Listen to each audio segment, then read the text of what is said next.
시청자 여러분 안녕하십니까?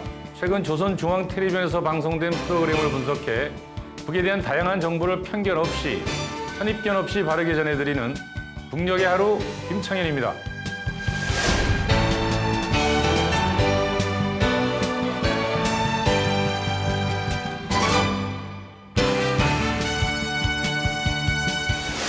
오늘도 우리가 몰랐던 북의 모습, 우리와 다르지 않은 그곳 주민들의 사는 이야기 전해드리겠습니다. 북녘의 하루 이은혜입니다.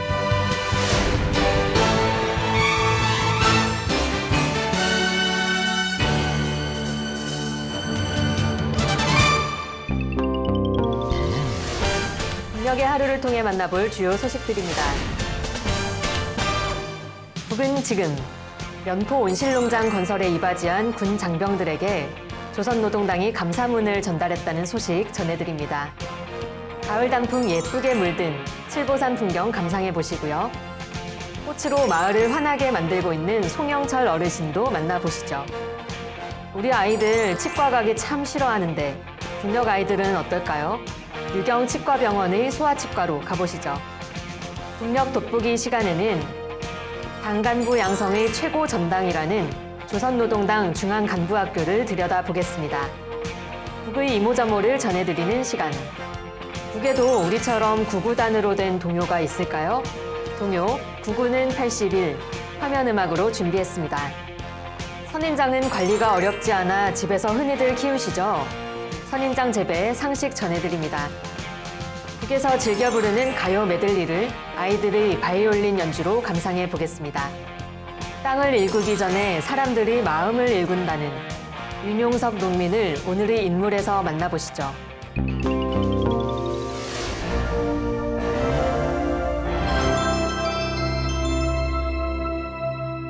최근 보도된 북의 소식을 전하는 북은 지금입니다. 올해 당창건 기념일에는 함경남도 연포 온실농장이 완공되었죠. 단 8개월 만에 80만 평 부지에 지어진 최신식 온실농장. 그 방대한 건설은 조선인민군 해군과 공군이 주로 도맡아 했습니다. 특히나 코로나19로 어려움을 겪는 가운데 대규모 공사를 단기간에 마친다는 게 쉬운 일이 아니었을 텐데요. 얼마 전 그 업적을 치하하며 조선노동당 중앙위원회가 해군 공군 장병들에게 감사문을 전달했습니다. 조선노동당 창건 77돌수를 맞으며 대규모 남세 생산기지인 연포온실농장이 위대한 김정은 시대의 숭고한 인민사랑의 응결체로 부흥과 발전의 새로운 변혁적 실체로 세상이 보란 듯이 떠올랐습니다. 세계 굴지의 대온실농장 건설이 불과 몇 달 동안의 성과적으로 결속된 이 경이적인 사변은 당중앙과 사상과 뜻, 숨결과 보폭을 같이하며 무한한 충실성과 영적 투쟁 기풍을 발휘한 우리 인민군대만이 창조할 수 있는 기적 중의 기적이며 증축되는 시련 속에서도 원대한 리상과 포부를 안고 전진비약하는 우리 국가의 강력한 기상과 불패의 힘을 과시하는 위대한 승리입니다. 조선노동당 중앙위원회는 불굴의 공격 정신으로 연포지구의 대규모 온실농장을 훌륭히 일도 세운 조선인민군 해군 공군 장병들에게 감사문을 보냈습니다.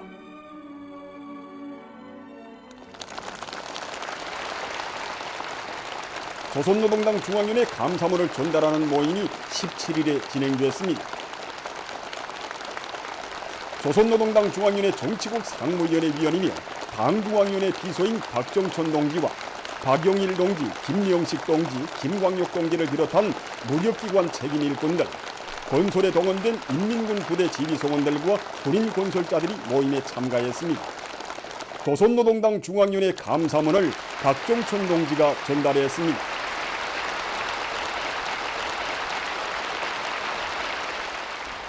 감사함은 불굴의 공격 정신으로 연포지구의 대기업 온실농장을 훌륭히 일떠세운 조선인민군 해군 공군 장병들에게 역사의 공한 도전과 난관을 감히 맞받아 가장 영광스러운 승리를 일으켜 나가는 조선의 2021년을 빛나게 상징하며 연포지구의 굴지의 온실농장이 훌륭히 일떠섰다. 나오다. 불과 몇 달 전만 하여 모래 무지만 날던 동해의 지르게 현대적인 대규모 남생산 기지가 건설되고 모임에서는 결의문이 채택되었습니다.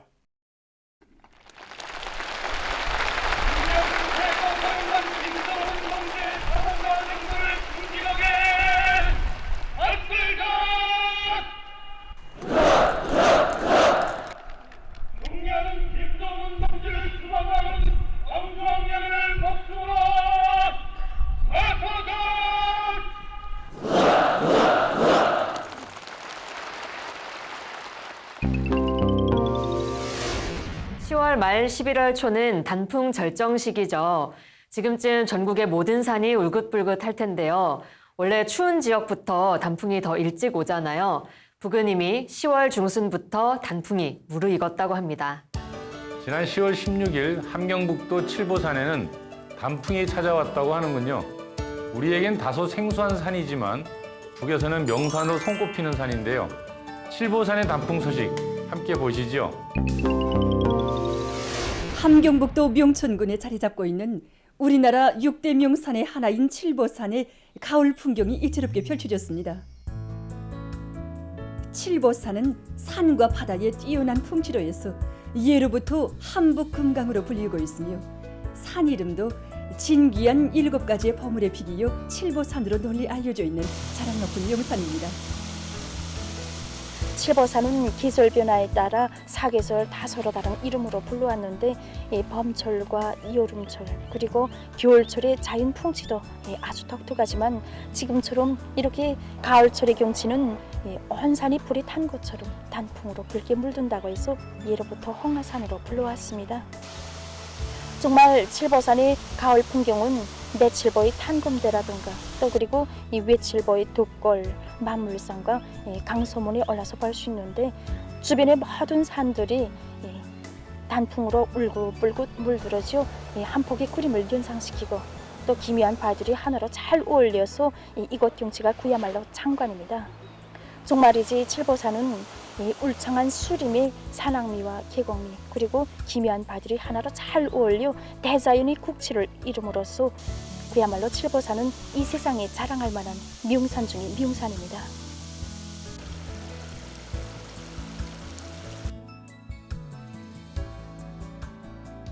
웅장하고 독특한 산악미와 계곡미, 수려하고 황홀한 수림미와 바닷가 경치가 한데 어울리고 독특한 여러 가지 모양의 덜문, 덜굴, 협곡 등과 계곡마다에 형성된 크고 작은 폭포들은 가을의 경치를 더욱 아름답게 하고 있습니다. 맑고 푸른 동해 바닷가에 장엄한 기상으로 하늘 높이 솟은 기묘한 벙무리들과 깎아지른 듯한 절벽들, 기암 괴석들과 울창한 수림으로 뒤덮인 깊고 깊은 골짜기들로 일만 경치를 펼친 칠보산은 우리 민족의 크나큰 자랑으로 되고 있습니다. 평양 려명거리 고층 아파트에는 꽃을 잘 가꿔 동네 분위기를 한층 화사하게 만든 어르신이 계시다고 합니다. 송영철 어르신 댁을 찾아가 보겠습니다. 서거층 건물들과 다층 건물들이 조화롭게 들어앉은 려명거리에는 류달리 많은 꽃들을 아름답게 피워 고리와 마을의 풍치를 돋구고 있는 가정들이 많습니다. 그 중에는 대성구역 려명동 12인민반 성용철 노인의 가정도 있습니다. 노인 내외는 가정에서 갖가지 꽃들과 함께 관상적 효과와 약용 가치가 있는 40여 종의 식물들을 키우고 있습니다.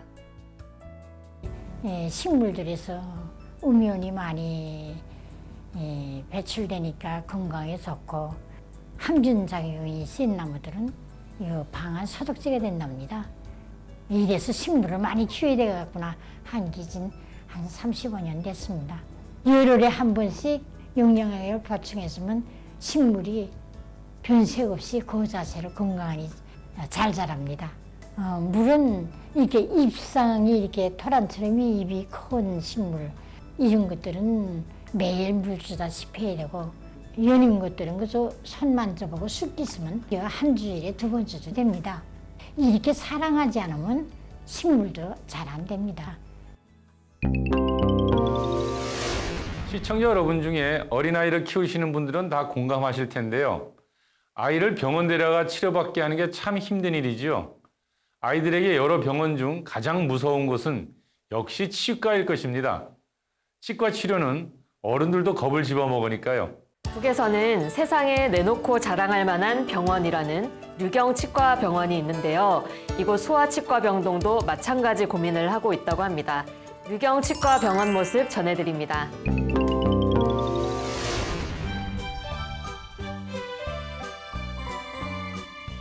류경치과병원 소아치과 선생님들의 아침 일과는 이렇게 시작됩니다. 수술 칼을 쥔 의사라기보다 마치 어린이 맞이러 흥성이는 보육원들 같습니다. 병원에 오면 안정감을 주기 위해서 새놀이감이랑 생기면 가져오곤 합니다. 경애하는 청비서 동지께서 우리 병원을 찾아오셨을 때 환자들이 대기실에서 지루하게 기다리지 않도록 영화나 음악을 감상하도록 해야 한다시며 액정 TV를 비롯한 설비들을 보내주셨습니다. 그래서 우리도 소아과의 특성에 맞게 만화 영화나 어린이 이빨 관리와 관련한 상식 편집물들을 보여주고 있습니다.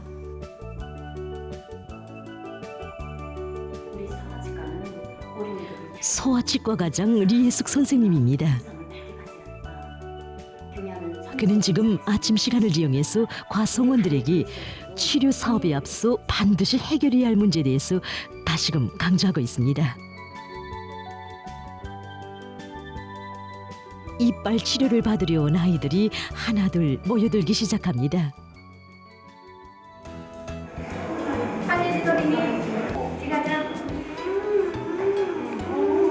우리 소년 여기 처음 오는데 울지 않겠는지 걱정스럽습니다. 하지만 얼마 안 있어 그 걱정은 씻은 듯이 가셔졌습니다.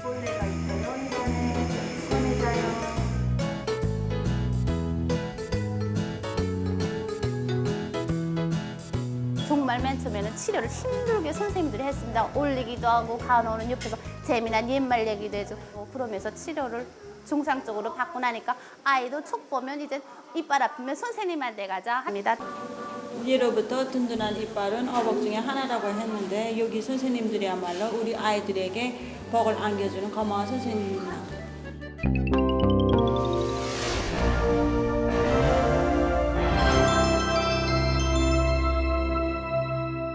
북의 오늘을 구석구석 들여다보는 북녘 돋보기입니다.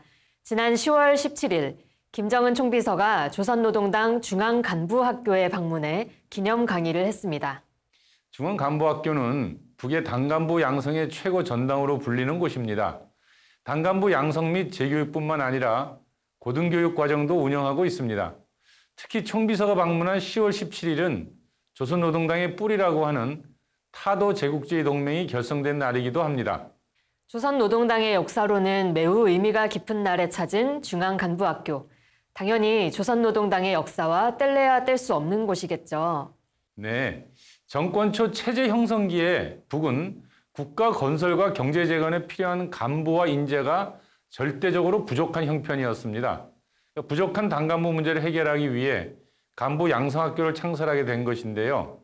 1946년 6월 1일 북조선 공산당 중앙당학교라는 교명으로 개교하여 1972년 4월 김일성 고급 당학교로 명칭이 변경되었습니다. 2021년부터 현재 명칭인 조선노동당 중앙간부학교로 개칭되었고요. 북의 현대사의 태동, 발전과 나란히 길을 걸은 셈이네요. 네, 처음에 만들 때는 김일성 주석이 직접 교장을 맡을 정도였으니까요. 이게 중앙간부학교라고 붙여진 만큼 1학년, 2학년 이런 학제도 궁금한데요. 몇 년 코스 이렇게 진행이 되나요? 네, 그 창립 과정에는 2개월 반, 그리고 3개월 반, 6개월 반 이렇게 늘어나다가 결국 4년제로 자리를 잡았다고 하거든요. 그런데 지금은 이제 4년제의 고등교육 과정이 있고 단기간 코스로 재교육 입교 과정이 있다고 합니다. 현재 지금 한 1,200명 정도의 학생이 유지되고 있고요. 그리고 강사진들로는 이제 고급 당간부들이 직접 하기도 하고 과학원이나 또는 김일성 종합대학교에 권위 있는 이제 교수진들로 이렇게 강사진이 이루어져 있다고 합니다. 그럼 수업은 뭐 국영수 위주는 아닐 거고요. 정치를 주로 다루겠네요. 아무래도 이제 당 간부 교육을 담당하는 학교니까 당의 이제 사상 또 정책 이론 이런 것들이 이제 중심을 이루겠지요. 그렇게 하고 이제 실습이 있고요. 또 이제 지방에 있는 당 조직들에 대한 이제 견학도 있다고 합니다. 중요한 건 말이죠. 도당 과장급 이상, 그 중앙당의 지도원급 이상을 이제 양성하는 것을 목적으로 하는 그야말로 당 간부 양성 학교죠. 네. 원래 북은 조선노동당이 지도하는 사회다 이렇게 얘기하잖아요. 그만큼 당 간부들의 역할이 중요하고 이 학교의 임무도 무거울 것 같은데요. 그러면 김정은 총비서 방문 현장, 학생과 선생님들의 모습 함께 보실까요? 조선노동당 총비서이시며 조선민주주의인민공화국 국무위원장이신 경애하는 김정은 동지께서 10월 17일 당 간부 양성의 최고 전당인 조선노동당 중앙간부학교를 방문하시어 우리 당 강화 발전사에 특기할 역사적인 기념 강의를 하셨습니다. 김정은 동지께서는 열광의 환호에 손저 답례하시며 교직원 학생들에게 따뜻한 인사를 보내셨습니다.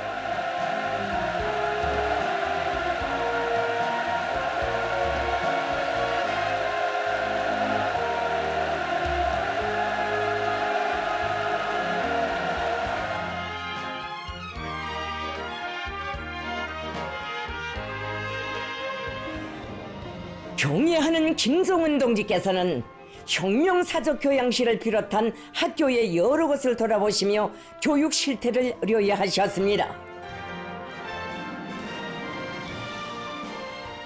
김정은 동지께서는 중앙간부학교의 교육사업을 강화하는 것은 당의 전도와 관련된 중핵적인 문제이라고 하시면서 우리 당이 자기의 100년 대계를 확신성 있게 내다보자면 당 건설의 대를 꿋꿋이 이어나갈 핵심들을 육성하는 중대한 사명과 임무를 맡고 있는 당 간부 후비 육성의 운종장 사업을 견천하는 시대의 요구에 맞게 일신해야 한다고 말씀하셨습니다.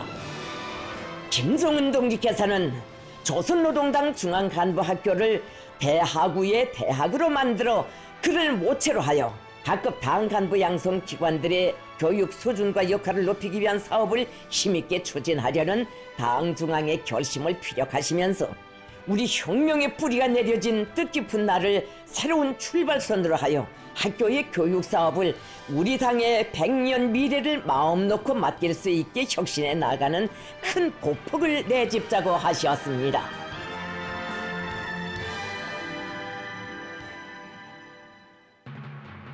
조선노동당 총비서이신 경애하는 김정은 동지께서는 중앙간부학교 교직원 학생들 앞에서 새 시대의 우리 당 건설 방향과 조선노동당 중앙간부학교의 임무에 대하여라는 제목의 역사적인 기념 강의를 하셨습니다.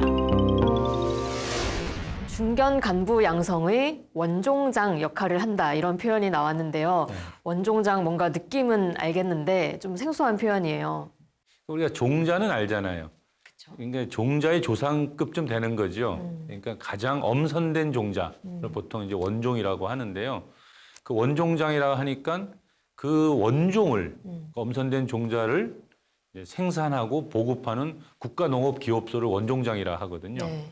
그러니까 보통 이제 교육기관이나 또는 뭐 간부를 육성하거나 이제 양성하는 이런 교육기관을 거기에 이제 빗대 가지고 원종장이라고 만들어서 활용하고 쓰고 있습니다. 네, 그나저나 사실 사회주의 사회의 간부라고 하면 관료라는 단어가 먼저 떠오르고 좀 좋지 않은 이미지가 들기는 해요. 뭔가 고압적이거나 권위적인 느낌도 있고요.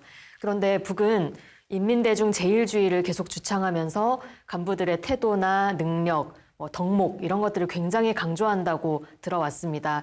실제 북의 사회의 간부들 모습 어떨지 궁금해요. 네, 그렇지 않아도 그 문제와 관련해서 이 중대한 사건이 이 학교에 한번 있었습니다. 아까 제가 김일성 고급 당학교에서 중앙간부학교로 이름이 바뀌었다라고 했잖아요. 네. 그 과정에 아주 중요한 이제 부패 스캔들이 좀 있었습니다. 부패 스캔들이요? 예. 그러니까 이제 학교의 교수가 이 당 간부학교를 이제 졸업하게 되면은 자연히 이제 좋은 자리를 이제 배치한다거나 또는 졸업할 때 학점 문제나 이런 것들을 결정하는 중요한 위치에 있다 보니까 이 과정에서 좀 뇌물이 발생한 거죠. 뇌물을 주고받게 되고 또 학생들이 상납금을 내는 뭐 이런 또 관행도 생겨나고 했다는 거죠. 그 높은 교수들한테 잘 보이면 조금 높은 직책을 얻는다거나 아니면 우리 소위 말하는 꿀보직으로 배정된다거나 그런 데에 뇌물이 오고 갔나 보네요. 그렇죠. 근데 이런 문제가 어떻게 발각이 된 거예요?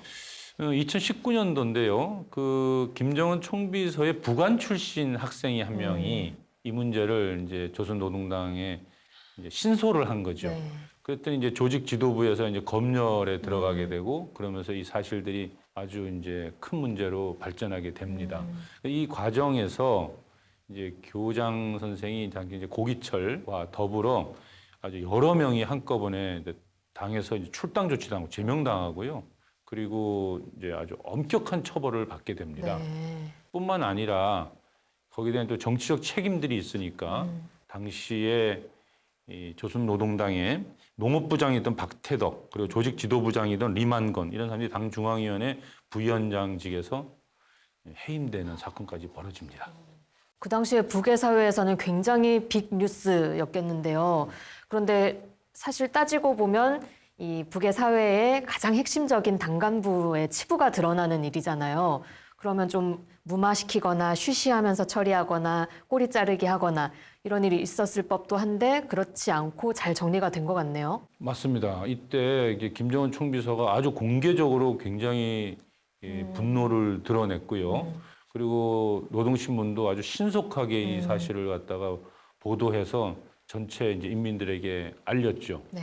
그것을 멈춘 게 아니라 급기야는 이제 2020년 2월 28일 조선노동당 중앙위원회 제7기 제11차 정치국 확대회의에서 김일성 고급 당학교의 당위원회를 해산한다라는 결정까지 내리게 됩니다. 아, 그러면서 고급 당학교에서 중앙 간부학교로 이름도 바뀌게 된 건가 보네요. 네, 명칭은 이제 그다음에 바뀌게 되죠. 네. 김일성 주석이 직접 세운 학교이자 그 이름 석자가 붙은 굉장히 상징적인 학교인데 그걸 해산시키고 이름까지 바꾼다. 굉장히 과감한 조치를 했네요. 네, 맞습니다. 그래서 이번에 김정은 총비서가 학교에 와서 했던 연설에도 보면 당의 조직 규율을 얘기하고 또 기풍에 관련된 얘기를 많이 하고 있거든요. 한마디로 이제 인민을 잘 모셔라. 인민의 신분꾼이 되는 것이 당 일꾼의 자세이다. 뭐 이런 걸 굉장히 강조하고 있습니다. 그러면 그 강연 모습 잠깐 보실까요? 총비서 동지께서는 우리 당이 자기의 성격과 사명을 잠시나마 망각하고 그 무슨 주의만 표방하면서 권위주의적으로 나간다면 자기의 본태를 잃고 인민의 버림을 받게 된다고 하시면서 인민을 신성시하고 인민에게 헌신적으로 복무함으로써 인민의 신뢰를 두터이 하고 특히 당의 건전한 작품에 배치되는 제도와 관료주의, 부정부패 행위, 세외 부담 행위를 비롯하여 인민을 천시하고 권익을 침해하는 현상들에 대해서는 추호도 묻고 하지 말고 단호히 소고하여야 합니다. 관료주의, 부정부패 행위, 세외 부담 행위 이런 거 했다가는 아까 김일성 고급당학교 사람들처럼 아주 크게 혼나게 되겠네요. 네, 맞습니다. 이제 북에서는 이제 크게 세 가지를 많이 얘기하는데요. 세도, 관료주의, 부정부패. 그래서 인민대중제일주의 정치를 가로막는 3대 주적이다. 이렇게까지 표현하거든요. 그런데 생각해보면 자본주의 사회보다 이 사회주의 사회에서 이런 문제를 더 엄격하게 하는 게 필요할 거는 같아요. 우리 북녘의 하루 보다 보면 정말 전국의 모든 인민이 다 투쟁을 하면서 살잖아요. 그렇게 힘겹게 힘들게 투쟁하는데 나를 지휘하는 그 간부들은 나를 막 무시하거나 딴주머니 차고 이렇게 되면 그 누가 그런 힘든 일을 하고 싶고 헌신하고 싶겠어요. 이 북의 전체 사회 자체가 굴러가지를 않게 만드는 요소인 것 같아요. 예, 그래서 북은 좀 심하다 할 정도로 이 당 간부들의 인민에 대한 태도에 있어서 희생과 헌신을 요구하는 것 같거든요. 특히나 이제 김정은 총비서 시대에 와서는 그것이 더욱더 강조되고 있다. 이렇게 좀 보여집니다.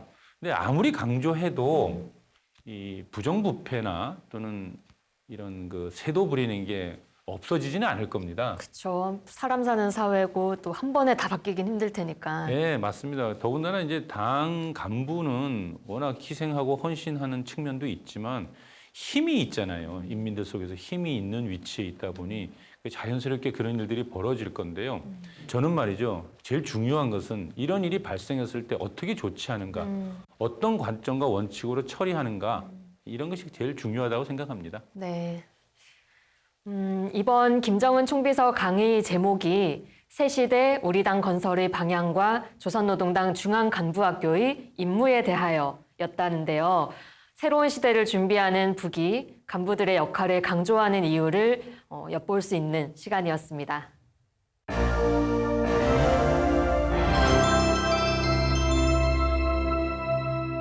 조선중앙텔레비전에서 방영되는 다양한 프로그램을 모아 보여드리는 북이모저모 시간입니다. 오늘도 어떤 흥미로운 소식이 준비되어 있을지 기대하셔도 좋습니다. 여러분도 구구단 멜로디의 리듬 타면서 많이 외우셨죠? 2, 6의 12, 2, 7의 14 이렇게요. 북의 동요 중에도 구구단 노래가 있어서 소개해 드리려고요. 구구는 81이라는 동요 한번 들어보시죠.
자택이나 사무실에 선인장 키우는 분들 많이 계시죠? 물을 자주 주지 않아도 돼 손쉽게 기를 수 있지요. 선인장 재배에 대한 상식 알아보겠습니다. 싱그러운 향기 풍기는 관상용 꽃과 식물들은 우리의 문화정서 생활을 보다 풍만하게, 생활 환경을 아름답고 문명하게 해줍니다. 그 가운데서도 선인장은 밤에도 산소를 내보내서 공기를 신선하게 정화시키는 식물입니다. 또한 선인장 꽃은 진귀하고 아름답습니다. 이 시간에는 선인장 재배에서 나서는 몇 가지 문제에 대해서 보기로 하겠습니다.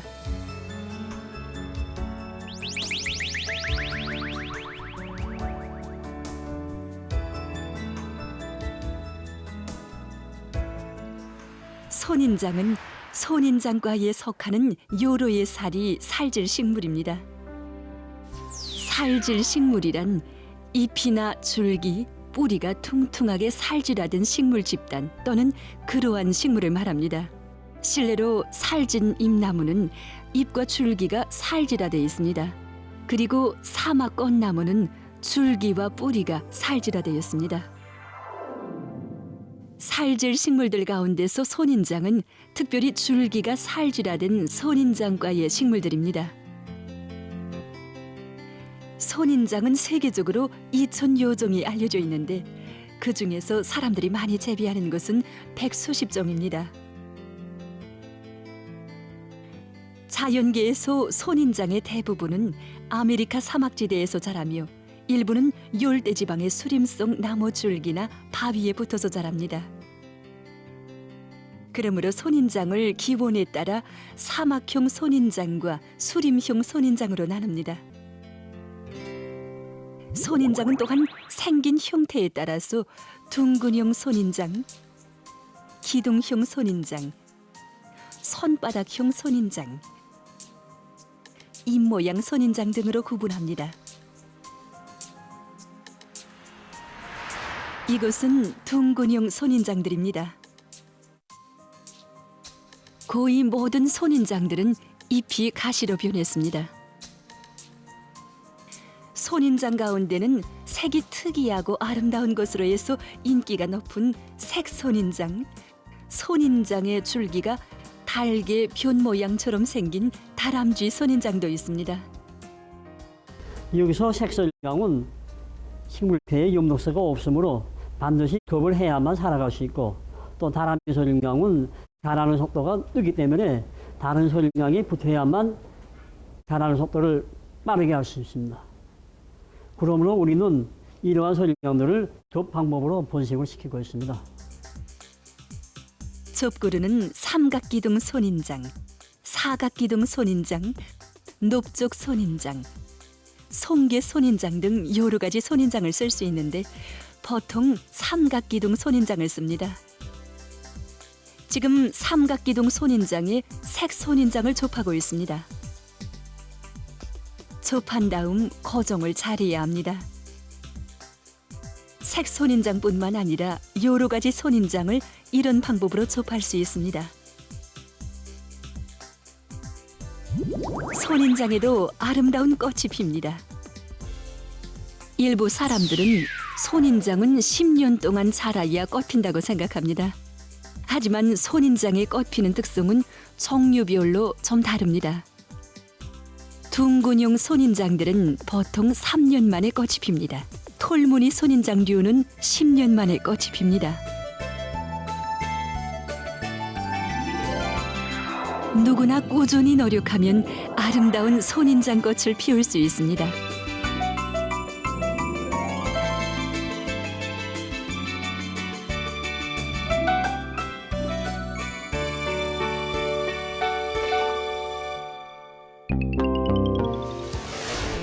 아이들의 바이올린 연주곡 보내드립니다.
북에서 주목받는 사람들의 이야기 전하는 오늘의 인물 시간입니다.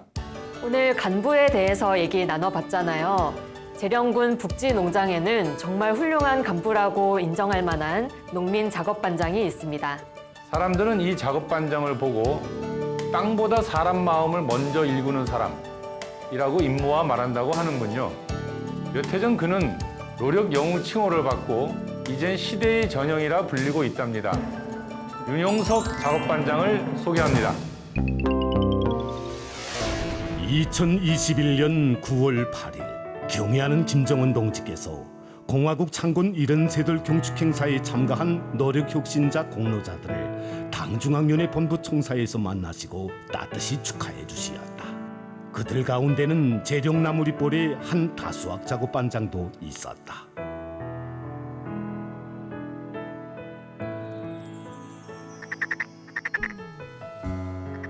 하나가 지금 오기 전에는 제일 뒤쪽으로 제일 한심한 땅이 됐고 이게 제 경기에서나 농사일에서나 그저 뒷자리를 차지할 데가 없어서 차지하지 못하였습니다. 2007년 윤명석 동지가 재령군 북지농장 제1작업반장으로 임명받았을 당시 작업반실대였다. 다수학은커녕 품값도 안 된다며 너도나도 떠나려고 했던 땅이었다.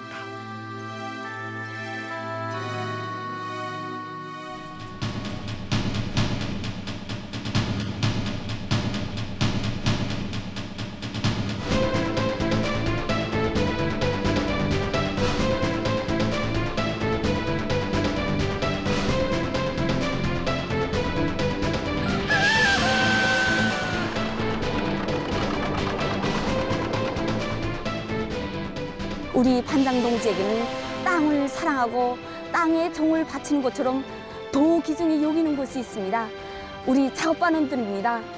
우리 반장 동무에게는 작은 수첩이 하나 있는데 거기에는 작업반에 100수십 명이 어른들로부터 가자 태어난 아이들까지 이름과 생년월일이 다 있습니다.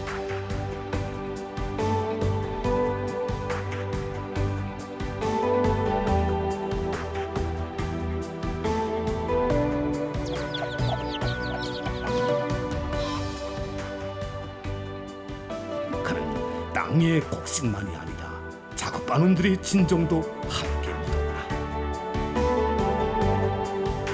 이상 밑에 묻은 것은 땅처럼 꾸밈 없어야 할 농민의 깨끗한 양심이었고 후더운 피땀이었다.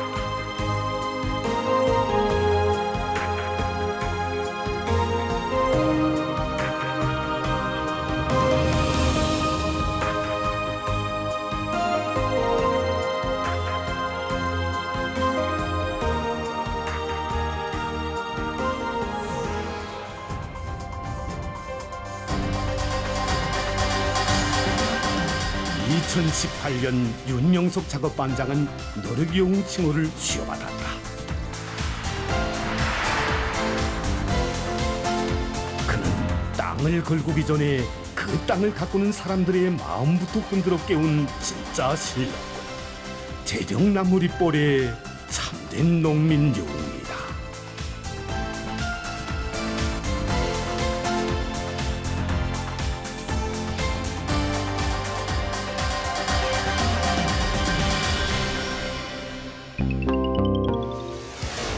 오늘 순서는 여기까지입니다. 여러분 오늘도 북과 조금 더 가까워지셨나요? 앞으로도 있는 그대로의 북녘 소식 여러분께 꾸준히 전해드리겠습니다. 잠시 후 김창현의 한마디가 이어집니다. 끝까지 시청해주세요. 고맙습니다.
조선노동당 중앙간부학교는 당 간부 양성의 최고 전당이라고 합니다.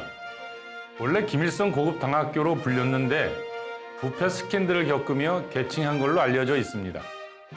국내부를 떠들썩하게 만들었던 교수들의 뇌물비리 사건이었는데요.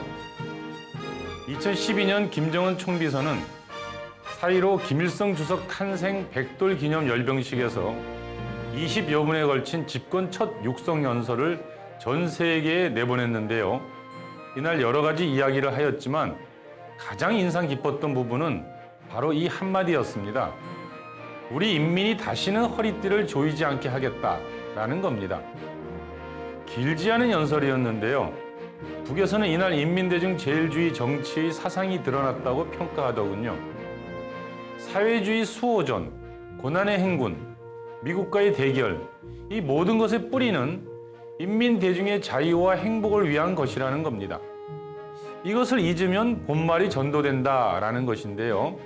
즉 인민들에게 사회주의를 위해 희생과 헌신만을 요구할 수는 없다는 겁니다. 실제 북은 열사복무의 기치 아래 당원들의 인민에 대한 무한한 헌신을 요구하고 있습니다. 뿐만 아니라 인민생활 향상을 위한 경공업 발전, 다양한 문화시설, 레저시설 건설 등에 많은 공을 들이고 있습니다. 인민들의 지지를 얻기 위한 여러 방면의 노력을 기울이고 있다 할 것입니다. 이 대목에서 부패 스캔들에 대한 김정은 총비서의 분노가 얼마나 컸을지 상상해 볼 수 있습니다. 국가 발전 전략의 핵심으로 내세우는 인민대중제일주의 정치를 정면으로 부정하는 짓이니까요. 아무리 좋은 이념을 내걸어도 실제 이것이 실현되는 문제는 간단치 않은가 봅니다. 중요한 것은 어느 사회에서나 부패 스캔들, 관료주의는 발생하기 마련인데 이것을 어떻게 빠르게 바로잡을 수 있는가의 문제이겠지요. 한 가지 분명한 사실은 말이죠. 북은 이런 당 간부들의 부패 스캔들을 위아래 구분 없이 대단히 엄격하게 처벌하고 또 신속하게 대중적으로 알린다는 점입니다. 북은 알다시피 조선노동당이 곧 국가입니다. 고난의 행군 시절 가장 많이 아사했다는 헌신적인 당원들, 인민들의 존경과 사랑을 받는다는 당원들, 그러면서 한편으로 세도 부리고 부패한 당원들, 이 소식이 함께 따라다닌 걸 보면 좀 더 지켜볼 일입니다. 인민들의 당에 대한 신뢰와 사랑이 국가의 흥망을 결정지을 테니까요. 북녘의 하루, 김창현의 한마디였습니다.